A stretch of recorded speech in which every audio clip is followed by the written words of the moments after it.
जो है हमने दिया है। और आज ये देख के बहुत खुशी होती है कि 24 दिसंबर 2006 को पहला सेमिनार रखा था स्प्रिंग बोर्ड एकेडमी का।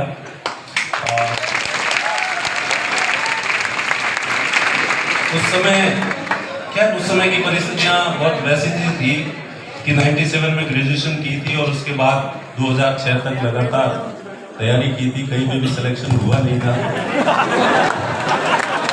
और उसके बाद मुझे आज ही कोई पूछ रहा था कि आपने जब शुरू किया था तब आपको डर लगा था क्या कि क्या होगा? अब मैं कहा मेरे पास खोने के लिए कुछ था नहीं, जो खोना था वो पहले खो चुका था। जिस दिन मैंने शुरू किया था उस दिन मेरे पास खोने के लिए कुछ ही नहीं था, सिर्फ पानी ही पानी के लिए था कि अब जो कुछ भी है जिंदगी में मिलेगा ही मिलेगा। और इसलिए यही वजह थी कि शायद एक भी नेगेटिव थॉट नहीं था कि नहीं चलेगा या कम चलेगा या ऐसा कोई थॉट मेरे दिमाग में आया ही नहीं था। मैंने ईश्वर से क्लियरली 24 दिसंबर को सुबह 6 बजे जब मैं उठा था,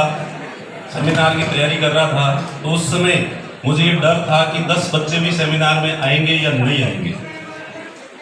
क्योंकि उस समय न तो इतने पैसे थे कि मैं कोई विज्ञापन मार्केटिंग कर सकता था। तो इसलिए जरूर सबसे सस्ती मार्केटिंग जो होती है वो होती है पैम्पलेट छपवाना और पैम्पलेट बांटवाना। और उन पैम्पलेट बांटने वालों में मैं खुद भी था। और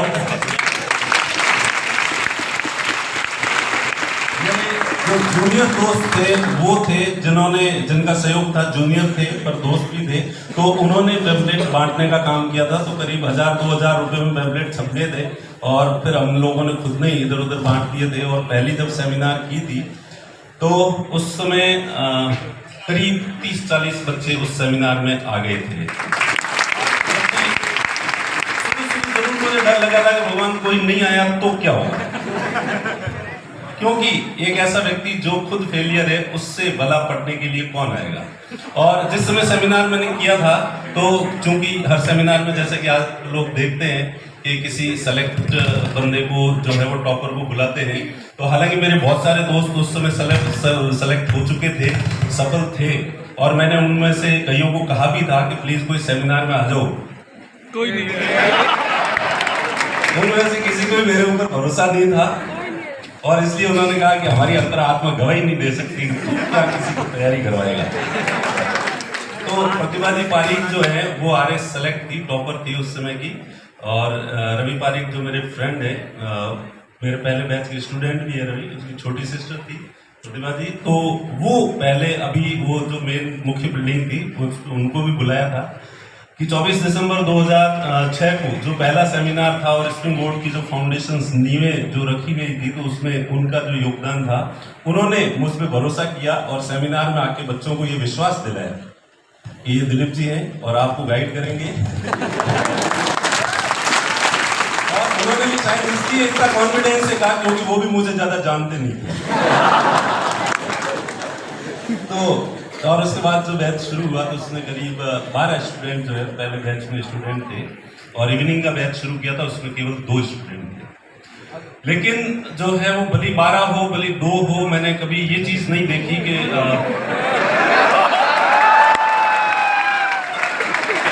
ये कम है तो मैं कम उत्साह के साथ पढ़ाऊं। उसके भी मैंने पूरे मन तवज्जो, और शुरुआत में सारे सब्जेक्ट नहीं पढ़ाता था क्योंकि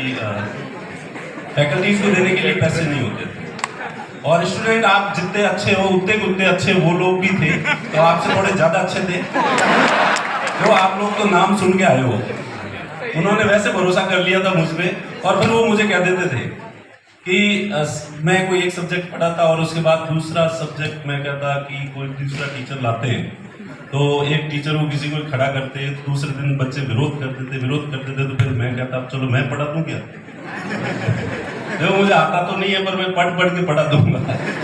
तो बच्चे सहमत हो जाते थे, हाँ सर ठीक है, दूसरे पढ़ा रहे हैं इससे अच्छा तो आप ही पढ़ा दो। इसलिए सारे सब्जेक्ट जो है हिस्ट्री ऑप्शनल पढ़ाता था, मैं फिलोसफी ऑप्शनल पढ़ाता था, और उसके साथ जनरल स्टडी के अंदर सारी सब्जेक्ट, इकोनॉमी भी पढ़ाता था, पॉलिटी भी पढ़ा देता था, फिजिक्स भी पढ़ा देता था,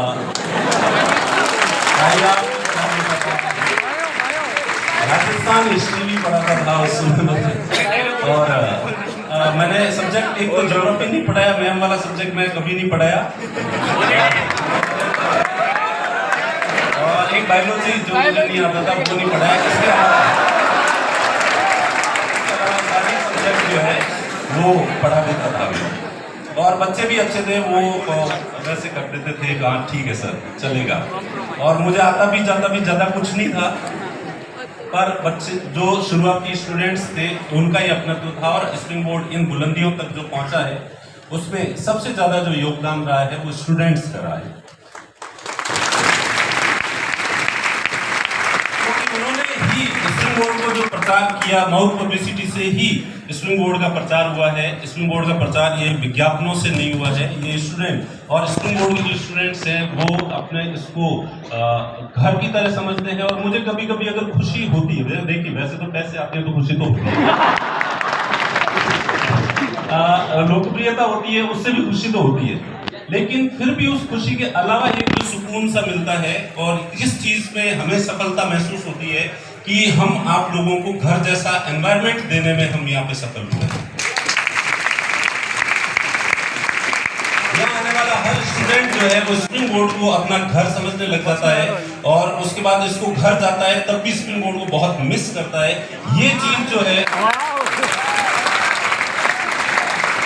तो बाकी वाली हमारी सफलताएं तो है ही है, पर उन सबसे अगर बेहतर है और जिससे हमें वास्तव में सुकून मिलता है वो ये चीज है। और इस चीज को करने में आज जिस तरह से मुझे बहुत निराशा हुई कि सिर्फ मेरे फोटोज यहाँ पे लगाए गए, और चूंकि मुझे पहले पता नहीं था, पता होता तो मैं ऐसा नहीं करने देता इनको, क्योंकि ये मेरे अकेले के प्रयासों से ऐसा संभव नहीं हो सकता है, क्योंकि हमारे जो